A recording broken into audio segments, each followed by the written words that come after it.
Maulang gabi po sa ating lahat. Narito po tayo ngayon sa ating panggabi na online service. Ito po yung lingkod, Pastor Romy Ulaso ng Pateros Evangelical Church.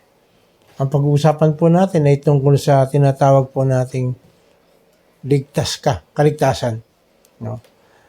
Lahat tayo gusto natin maligtas sa lahat ng klase ng danger o kapahamakan. Problema. So, lalo na po sa panahon po natin ngayon. Talaga pag tinignan po natin yung bagyo, ulan, lindol, talagang medyo nakaka-alarma. No? Isama mo pa dyan yung araw-araw mayroong disgrasya na nangyayari sa karsada. At hindi lang dito sa atin, maski sa ibang bansa. Kaya pag-uusapan natin sa gabing ito, itong sa tinatawag nating kaligtasan. No, kaligtasan. At dito makikita natin, ano nga ba ang ginawa ng psalmist para totoo na, kasi masarap po yung meron kang assurance na alam mo na ikaw ay kahit saan ka magpunta, hindi ka madidisgrasya. Alam mo na merong magandang mangyayari o kahit saan ka pumunta, kampante ka na ikaw iingatan ng Lord. Pero ang tanong, bakit ka naman iingatan ng Lord? Yan ang pag-uusapan natin sa gabing ito. Bago tayo magpatuloy, hingi tayo ng tulong sa ating Diyos na palaging nagbibigay sa atin ng pangunawa sa kanyang mga salita. Lord, sa gabing ito, bagamat talagang nakaka-alarma yung mga nangyayari, baha, lindol, gera, pagkagutom, ang daming problema na dumarating. Pero sa gabing ito, titingnan namin, ano nga ba yung dapat namin gawin para kami ay makasalba o makaligtas sa lahat ng klase na dumarating na disaster. Hindi lang sa aming bansa, maski sa ibang bansa. Higit sa lahat, sa buhay po namin. Ano yung ba yung ginawa ng psalmist na talagang magbibigay ng courage para sabihin na, hindi, nandiyan ang Diyos na magliligtas sa amin, mag-iingat sa amin. Kailangan namin po ng assurance. Kaya hayaan niyo po sa gabing ito, tutunghayan namin ang iyong salita. Hayaan niyo po na maunawaan at maintindihan namin ito ng maliwanag. Salamat, Panginoon, dahil alam po namin ikaw ang magbibigay nitong mga bagay nito. In Jesus' name we pray. Amen. So kagaya nga po ng sinabi ko, mayroong ginawa ang psalmist para yung tinatawag na kaligtasan ay talagang masasabi natin na nagbigay sa kanya ng courage para magpatuloy sa lahat ng kanyang ginagawa. Unang-una, claim ng psalmist na siya ay sumusunod sa instruction ni Lord. He obey God's instruction. Ito yung claim niya.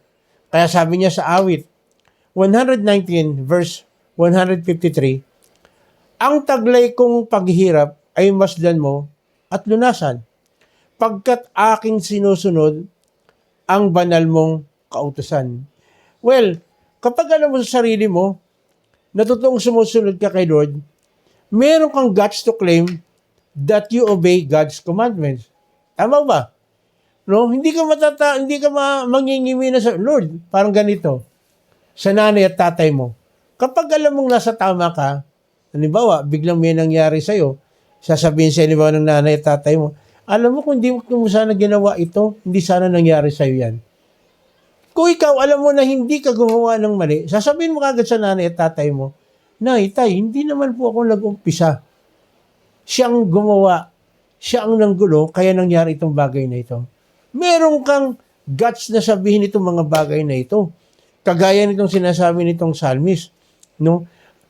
Parang ganito, Lord, sinusunod ko yung kautusan mo. Bakit ganito? Tulungan mo ako. No?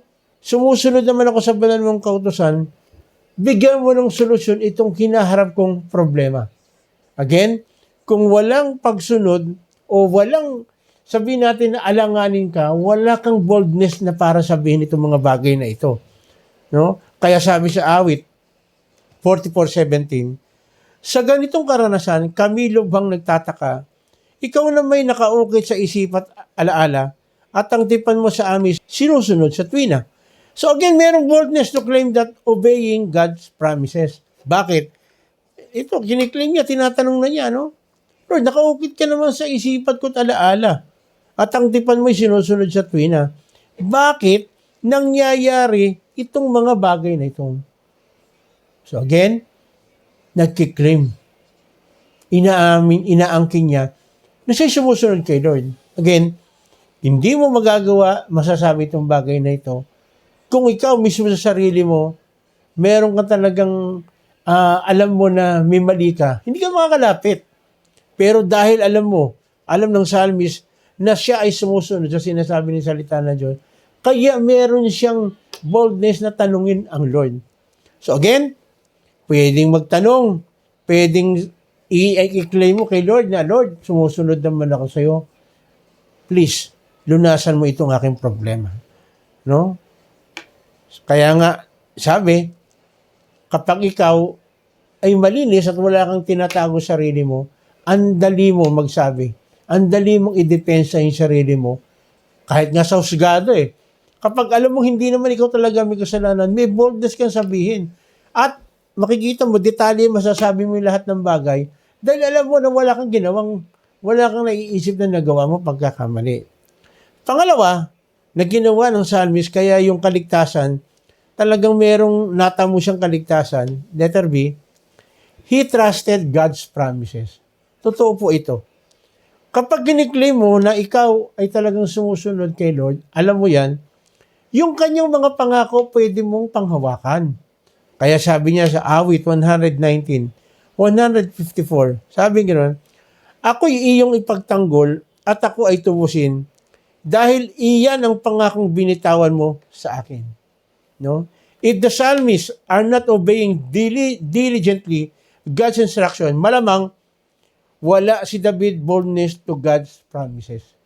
Hindi mo masasabi itong mga bagay na ito kung ikaw ay walang tiwala kay Lord. Pinanghahawakan niya kasi at naniniwala siya na, kaya nga may kanta every promise in the book is mine. Every chapter, every verse, every line. So, ibig sabihin makikita mo, no? Doon sa kanta, yung kagaya ng inaawit na, mga bata pa, kinakanta na yan No? Yung bawat pangako daw ng Lord, pwede mong panghawakan. Yung bawat pangako ng Diyos, pwede mong sabihin na ito yung magbibigay sa'yo ng courage para magpatuloy. Then naniniwala ka, nagtitiwala ka.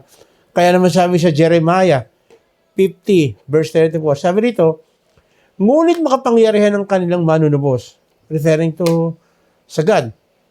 Ang pangalan niya ay Yahweh, na makapangyarihan sa lahat, siya ang makikipaglaban sa kanila upang bigyan sila ng kapayapaan. Ngunit kaguluhan ang ipadadala niya sa mga mamamayan ng Babylonia. Again, kung ito, alam mo itong verse na to, alam mo itong chapter na ito, pwede mo panghawakan. No? Ano sabi? Sa pangalan pa lang ni Lord, meron ng kapangyarihan. Siya ang makikipaglaban para sa atin, para sa kapayapaan.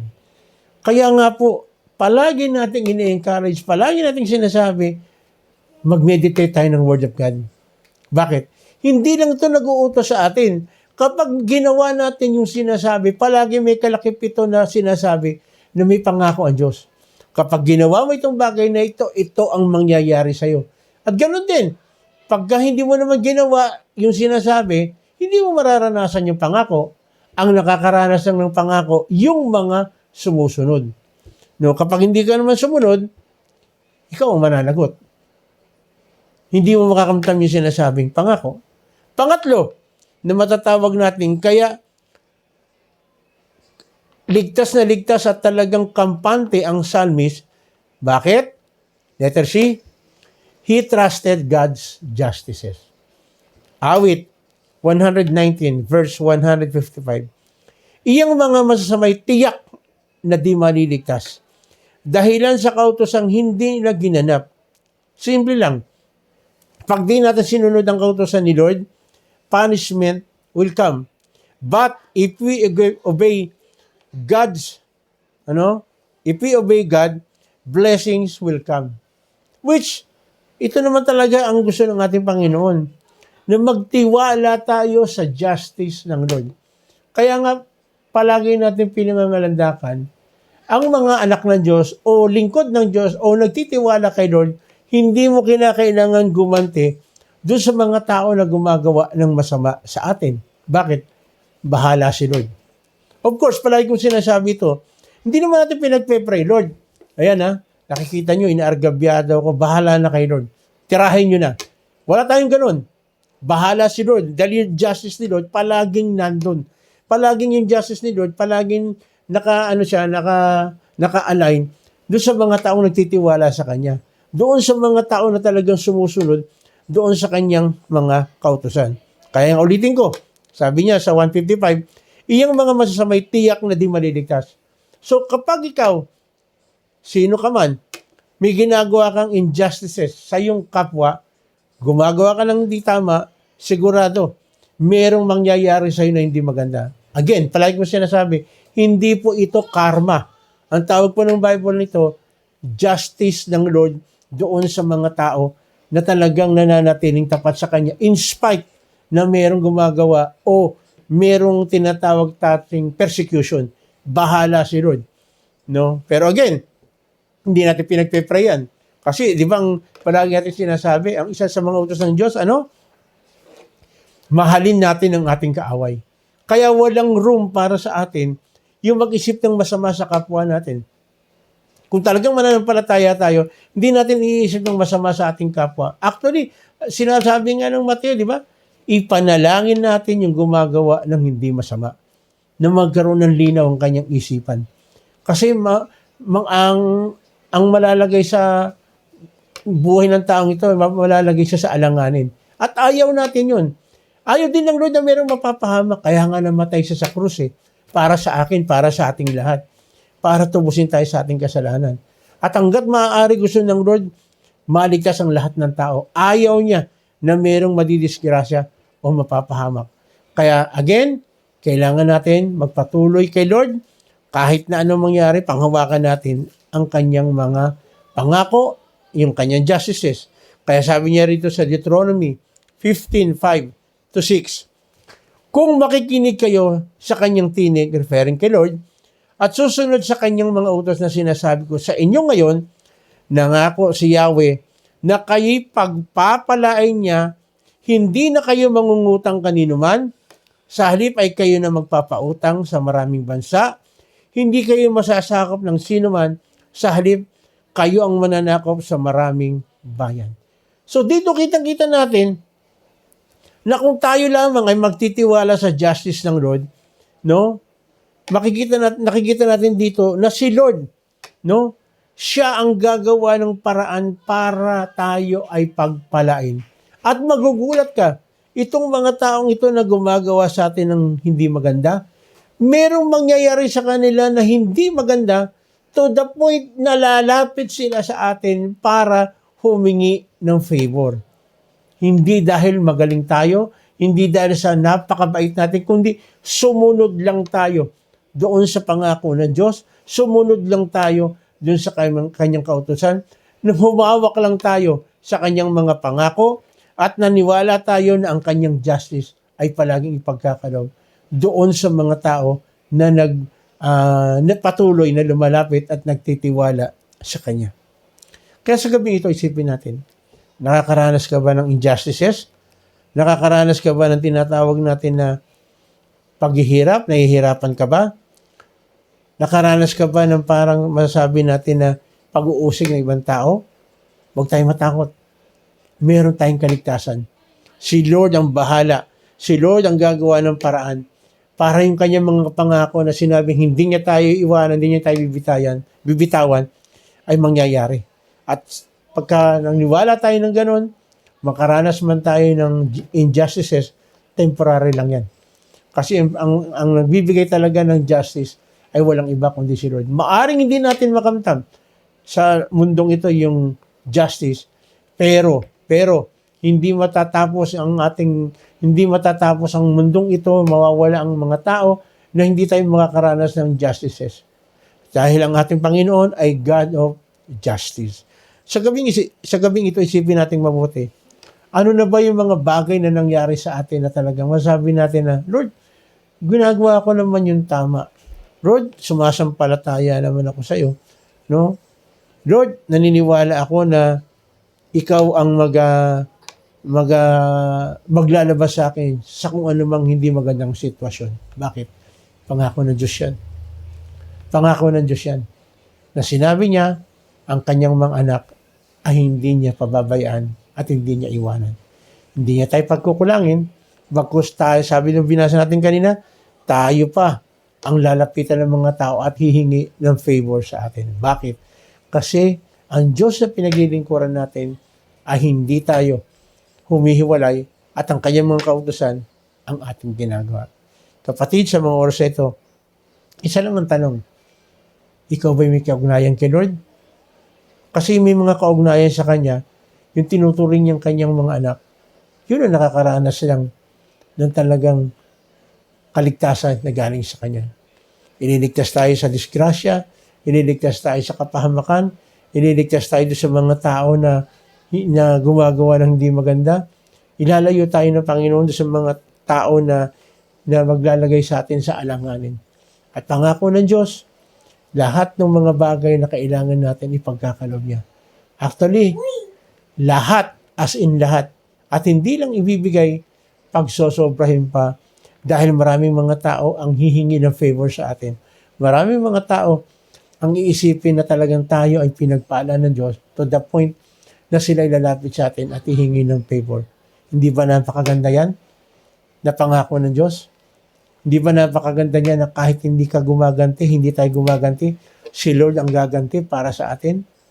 Hindi ba maganda na malaman natin na yung mga pangako ng Diyos ay palaging pwede natin i-claim, which magdadala sa atin sa mas maganda na katatayuan at magandang mindset at malinis na puso. Kapatid, sa mga oras ito, kung di mo nararanasan itong mga bagay na ito, namimiss natin ang maraming bagay. Imbis na mag-enjoy tayo sa buhay na ito, hindi natin mararanasan yung enjoyment. Hindi ko po sinasabi na kapag ikaw na kay Lord, hindi ka na magkakaroon ng problema. Actually, pag na kay Lord ka, maraming problema darating. Bakit? Kasi kahit hindi mo na problema ng kapwa mo, nagiging problema natin. Bakit? Kasi binibless tayo, pinagpapala tayo ng Lord, binibigyan tayo ng knowledge at wisdom para maging channel of blessing tayo. Gusto ng Lord na hindi tayo maging madamot. Gusto ng Lord, gamitin natin yung lahat ng mga resources na binibigay niya para makatulong tayo sa kapwa at magugulat ka. Magugulat tayo kasi mag-enjoy tayo. Yun ang tinatawag na the joy of salvation. Dahil tayo ay mayroong nagawa para sa ating Panginoon, even sa kapwa natin, meron tayong nagawa. Dahil ang gusto ng Lord, kung mahal talaga natin si Lord, dapat mahal din natin ang ating kapwa. Gusto ni Lord, pag tayo ay nagsasabi kay Lord ng papuri, tulungan natin ang ating kapwa. Kaya sa gabing ito, anyayahan kita na sumunod sa panalangin ito para totoong magkaroon ka ng kaugnayan kay Lord.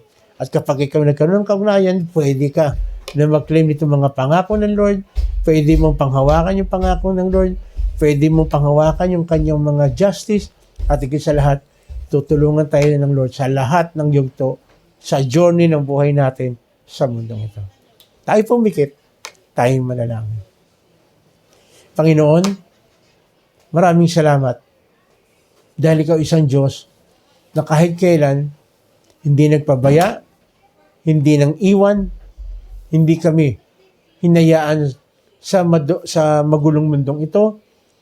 Merong mga problema, pero nagtatagumpay kami dahil sinasamahan mo po kami. Sa mga oras ito, maaring kami mismo, hindi namin nararanasan yung maraming bagay na sinasabi pangako ninyo, baka wala kaming kaugnayan sa inyo. Kaya hayaan niyo po, Panginoon, na sa gabing ito, tunay na magkaroon kami ng tunay na kaugnayan sa inyo at mangyayari ito kung kami po isasampalataya at mananalig sa iyo. Kapatid, sabihin mo itong mga panalangin ito para totoong magkaroon ka ng totoong kaugnayan at maging anak ka ng Diyos na buhay. Ang kinin mo panalangin ito na nanggagaling sa iyong puso. Panginoong Sus, Maraming salamat po sa iyong mga salita na magbibigay sa amin ng courage para magpatuloy po sa inyo. Sa mga oras ito, Panginoon, ako po'y humihingi ng tawad sa lahat ng aking pagkakamali, sa lahat ng aking pagkukulang. Yes, Lord. Tinatanggap po kita bilang sariling Panginoon, tagapagligtas, at ako'y nananalig at sumasampalataya na ikaw lang ang tanging pag-asa ko sa buhay na ito. Sa mga oras na, Panginoon, lumalapit po ako sa inyo at nagpapakumbaba. At Lord, kagaya ng sinabi pinag-aralan namin sa gabing ito, nakita namin na sinabi po ninyo na kung kami lamang ay totoong magtitiwala, mananalig, sasampalataya sa inyo, pwede po kami lumapit sa tronong inyong biyaya at i-claim namin ang mga pangako. Lord, base sa inyong salita, dahil kami bilang mga anak na po ninyo, tinuring na anak, meron po kami karapatan na lumapit at humiling sa iyong paanan.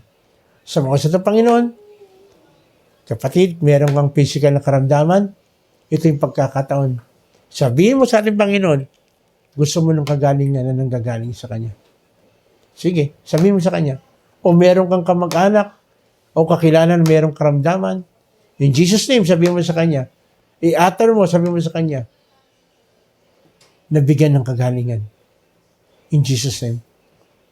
In Jesus' name. Lord, narinig po ninyo, aking mga kapatid, bawat isa, na may mga karamdaman, ikaw ang aming dakilang manggagamot. Ayon sa sinasabi ng inyong salita, ikaw ang aming dakilang manggagamot. Tanggapin mong kagalingan, kapatid.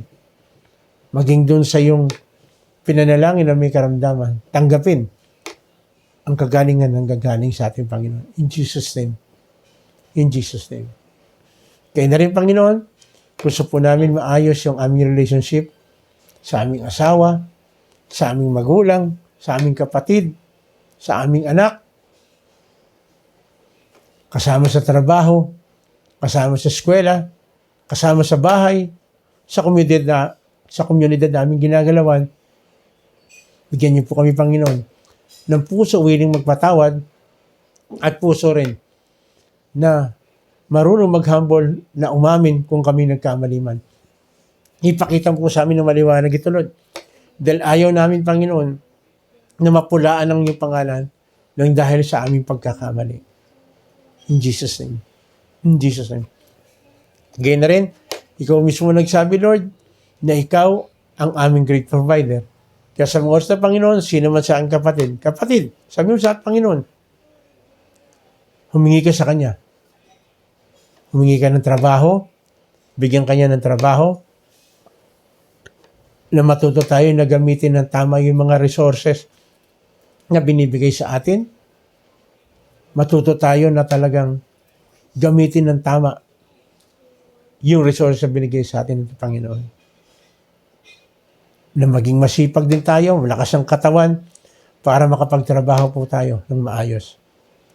Kaya na rin, may mga bagay, Panginoon, na humahadlang para kami makapag-serve sa inyo ng todo-todo. Lord, makawala kami sa tanikala ng anumang bagay na umaalipin sa amin para kami totoo makapag-serve para sa iyong dakilang pangalan. Makalaya po kami sa lahat ng gawa ng kalaban. In Jesus' name. In Jesus' name. Sa mga oras na, Panginoon, tinataas din po namin sa iyo ang aming mga kapatid na maaaring may kaarawan. Pagpalain mo po sila. Pagpalain mo po si Andy na kanyang kaarawan sa araw na ito. Sa lahat ng aming mga kapatid na may celebration ng birthday ngayon sa araw na ito, sa gabing ito, o sa mga nagdaang araw. Gayun na rin, nagsiselebrate ng anniversary. Pagpalain po ninyo, Panginoon. Lord, tinataas po namin sa inyo yung nangyayaring bagyo. Ikaw ang aming Diyos na kaya magpahinto. Kagaya nun, kasama mo yung mga alagad mo, nakasakay sa bangka, antin din ng bagyo, pero sinaway mo, huminto ito. Kaya naniwala kami, Panginoon, even dito sa bansa po namin, po pwede po mapigilan ito, lahat ng mga disaster na naka-assign na maaring inano ng kalaban para takutin, patayin ang mga tao. Lord, kinukomit po namin lahat ito sa inyo. Dahil naniwala kami, Panginoon, na ayaw mo na merong mapapahamak. Kaya ikaw po, Panginoon, ang magpapahinto at hindi nyo hahayaan na magpatuloy ito. At kung meron mga tao nakaranas itong mga bagay na ito, maging maliwanag, ma-analyze po nila, ma-realize sila na kaya nangyari ito, meron kang gustong ituro. At kung ano man itong itinuturo po niyo sa kanila, maging bukas ang kanilang isipan po sa tanggapin ng katotohanan ito. Kung kinakailangan humingi ng tawad, kung kinakailangan may dapat baguhin sa lifestyle, ikaw po nakakaalam nito, Lord. Ikaw magbibigay nito. Maglalagay sa isipan, sa puso ng bawat isa. Lord, tulungan niyo po ang aming government, pagmula sa aming presidente, hanggang sa pinakamababang nanunungkulan, na magkaroon po ng totoong banal na takot sa iyo. Bigyan niyo po sila, Panginoon, ng karunungan at kaalaman, lalo na sa panahong ito, na talagang ang dami nilang dapat gawin para tulungan yung mga nasalanta ng bagyo, o ng lindol, o kung anumang sakuna. Ikaw po, Panginoon, ang magbibigay sila ng kaalaman, karunungan, kung paano po i-handle itong mga sitwasyon na ito. Pagpalain mo rin, Panginoon, ang aming mga kapulisan, mga sundalo, na ginagamit din po ninyo, even sa rescue, sa mga tao na nangangailangan ng tulong, at higit sa lahat, Panginoon, magkaroon din sila ng banal na takot sa inyo, para nila gamitin ang kailang katungkulan o dahil sila nasa kapangyarihan. Gamitin nila ito ng tama para ang bansang Pilipinas ay magkaroon ng totoo na kaayusan at katahimikan. Lord, muli, hihiling po namin ang aming mga spiritual leader, pagpalain po ninyo sila para magawa din po nila kanilang tungkulin para ang bansang Pilipinas ay maging maayos.